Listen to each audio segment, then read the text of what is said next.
He needs to go up north, and he has to go through the area called Samaria. And what happens is the people don't want to mess with the Samaritans. You just don't do that. Because what's the thing today? They don't belong even when you don't belong. Is that what it is? Even when you're different.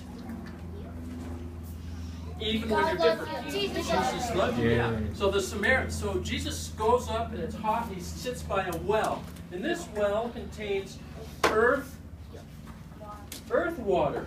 Only. Just earth water. It comes from the earth. Remember I said if you dig a well 100 feet, there's water right down in here. And if you know chemistry, it's called H2O. There's a reason for it. It's a natural element in our system.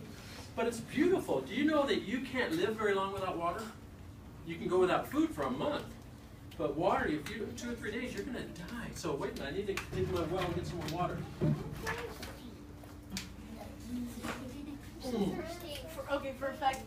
Okay, now here's what happens. Jesus goes and he meets a woman from Samaria. He sits down by the well and it says this. Jesus asked her a question. Here's what he said.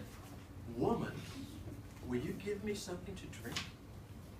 Now, why? Then she was suddenly shocked.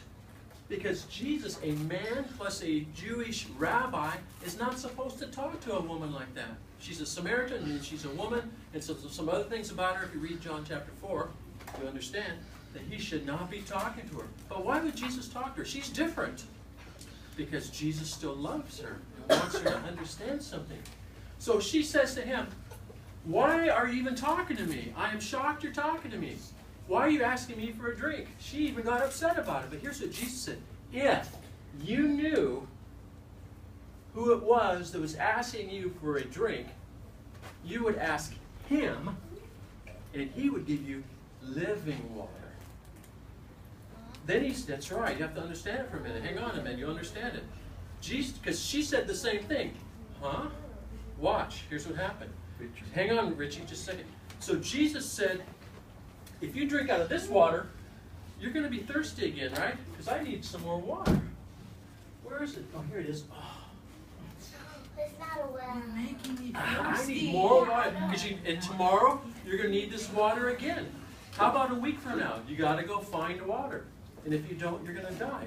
So Jesus said, this water is different. This water I'm giving you, he's going to try to explain it to her, is living water. You will drink from it and you will, listen to this, never be thirsty again. Never need it again because it will well up in your life to eternal life. He's trying to teach her something, but she doesn't get it. Then you know what she says? She gets angry again. Not angry, but just kind of going, huh? She goes, sir, you don't even have a bucket. He didn't have a bucket. He's just sitting there. She had a bucket. Here it is right here. But he didn't have one. So can you imagine Jesus, the second person of the Trinity, who, by the way, created water? You think he needs a bucket? I think he can find the certain kind of water he's talking about.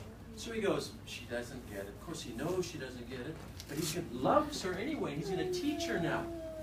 So they start talking about it, and she finds out that he is the Messiah.